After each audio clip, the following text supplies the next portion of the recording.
La voie de l'espérance. Cours de Bible. Les sentiers de la foi, leçon 16. Le paradis restauré. Dans la dernière leçon, nous avons énuméré les 7 événements principaux qui doivent se dérouler à la fin du millénium. Rappelons qu'après la destruction des méchants, la terre est purifiée par le feu, et que Jésus-Christ, ayant achevé son œuvre, remet à son Père le règne qu'il avait reçu de lui, afin que Dieu soit tout en tout.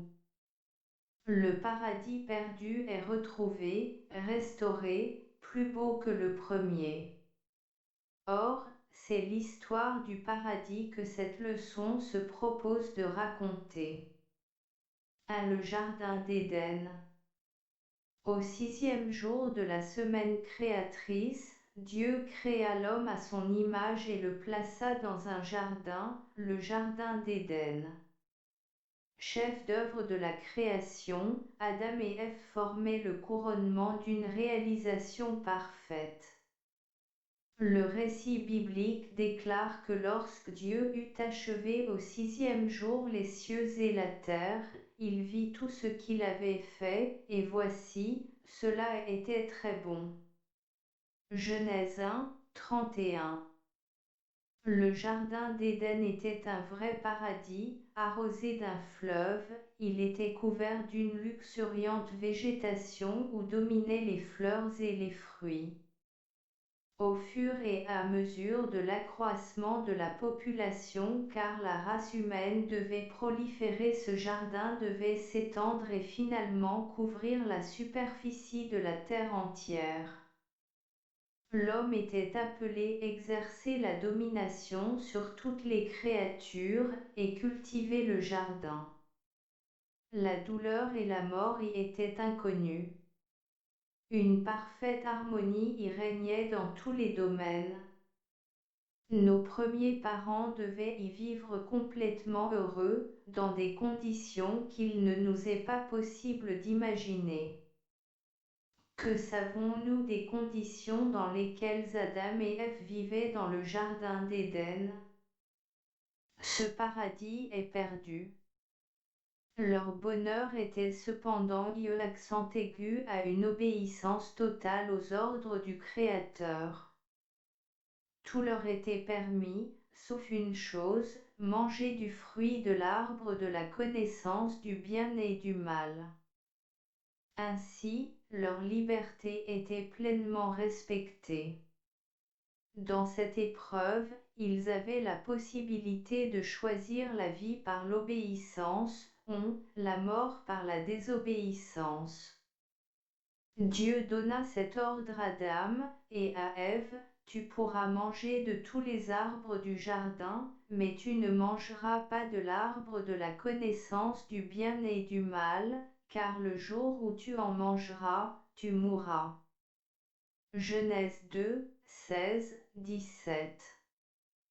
On sait qu'Adam et Ève supportèrent mal cette épreuve, ils désobéiront et, de ce fait, perdirent, entre autres avantages, celui de demeurer dans le jardin d'Éden. Ils en furent définitivement chassés, et l'entrée du jardin fut gardée par des chérubins qui agitaient une épée flamboyante. Ils avaient été victimes d'un habile stratagème de Satan, et celui-ci en profita pour usurper le titre de prince de ce monde et pour courber tout le genre humain à venir sous joug de ses mensonges et de ses crimes. Le paradis était bel et bien perdu pour Adam et Ève et tous leurs descendants. La terre elle-même allait être soumise aux désastreux effets du péché. À quoi était lié leur bonheur? 2b. Comment se comportèrent-ils à égard de ordre du Créateur? C. Qu'en résulta-t-il? Promesse d'une terre nouvelle. Mais cette malédiction ne durerait pas éternellement, le moment viendrait où un nouveau paradis remplacerait l'ancien, où un nouvel Éden, supérieur à l'ancien, se substituerait à une terre vieillie et préalablement purifiée par le feu. La première promesse d'un paradis futur qui soit mentionnée dans les Saintes Écritures est celle qui fut faite à Abraham. Dieu lui dit: Lève les yeux, et, du lieu où tu es, regarde vers le nord et le midi, vers l'orient et l'occident, car tout le pays que tu vois, je le donnerai à toi et à ta postérité pour toujours. Je te donnerai, et à tes descendants après toi, le pays que tu habites comme étranger, tout le pays de Canaan, en possession perpétuelle. Genèse 13, 14, 15, 17, 8. Il est bien certain que cette promesse ne vise pas la terre dans son état actuel, mais un héritage futur, une terre restaurée, à témoin la déclaration du diacre Étienne devant le Sanhédrin, Acte 7, 5.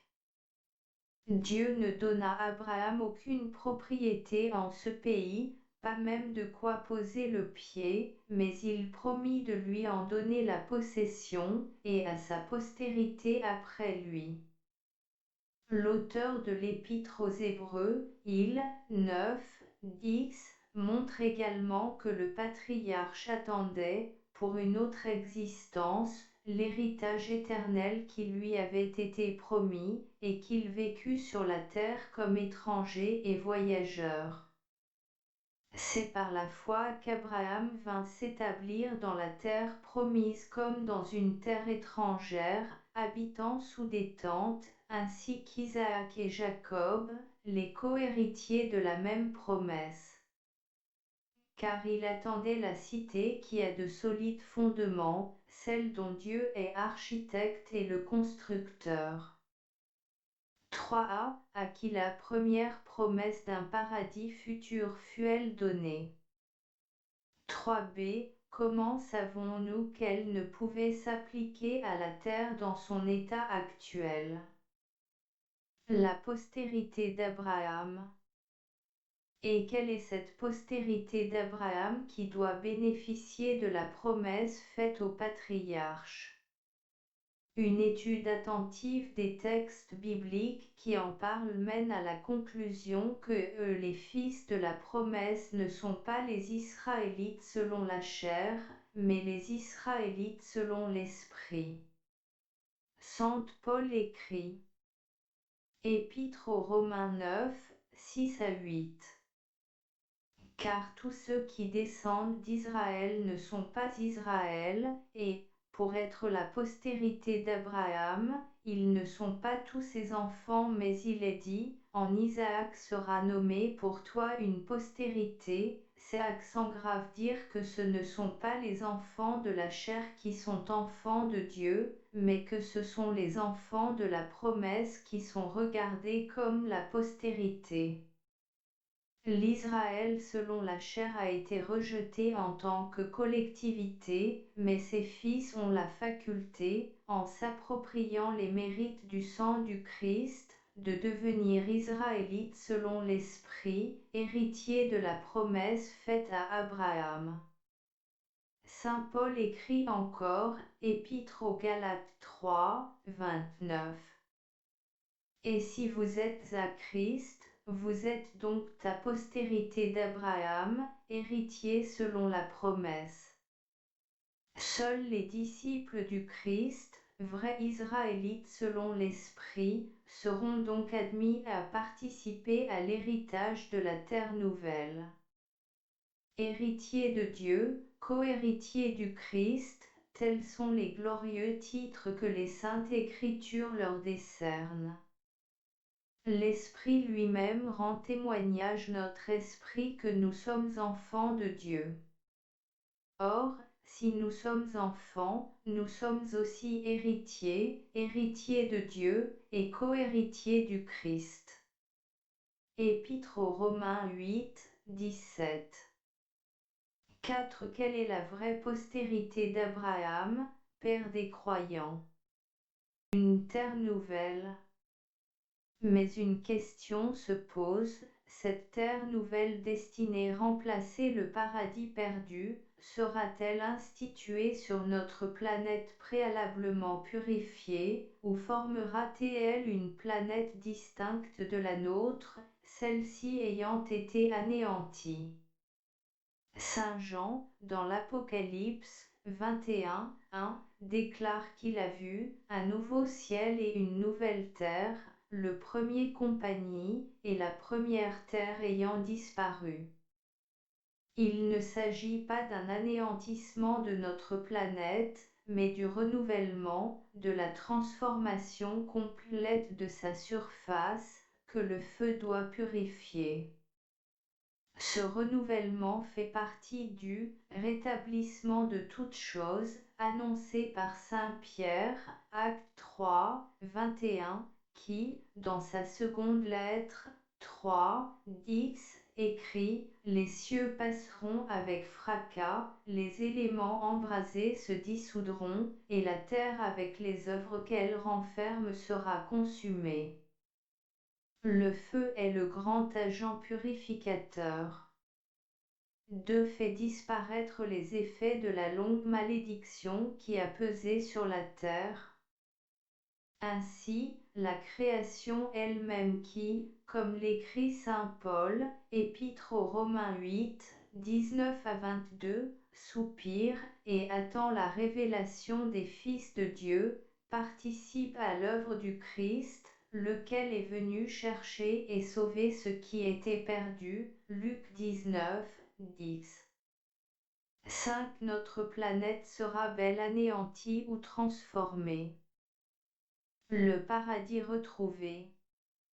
Le jardin d'Éden était parfait au sortir de la création, la terre restaurée, nouveau jardin d'Éden plus beau et plus étendu, ne sera pas moins parfaite. Ce sujet a souvent tenté l'imagination des hommes. Les peintres ont représenté les fastes du paradis, les poètes en ont chanté les béatitudes. Dante, dans sa Divine Comédie, en décrit les cercles enchanteurs. Milton rappelle les délices du paradis perdu. Les théologiens, ultra-spiritualistes, qui voient uniquement des symboles dans les descriptions bibliques du paradis, imaginent la patrie des élus comme un lieu de contemplation oisive, d'immobilité constante. Les théologiens, ultra-matérialistes, donnent les moindres détails d'une existence sans fin qu'ils se représentent toute matérielle. Quand Mahomet, il a imaginé un paradis très spécial, où l'on rencontre un curieux mélange d'idéalisme et de matérialisme. L'enseignement des Saintes Écritures condamne les conceptions extrémistes, se tenant égale distance des rêveries idéalistes et des perspectives terre à terre. Il montre les deux aspects du paradis, l'aspect négatif, c'est dire les choses qu'on n'y trouvera plus, et l'aspect positif, c'est y dire les choses qu'on y trouvera en abondance et qui sont actuellement en totalité ou en partie inexistantes. 6. Qu'est-ce qui caractérise l'enseignement des Saintes Écritures au sujet du paradis restauré?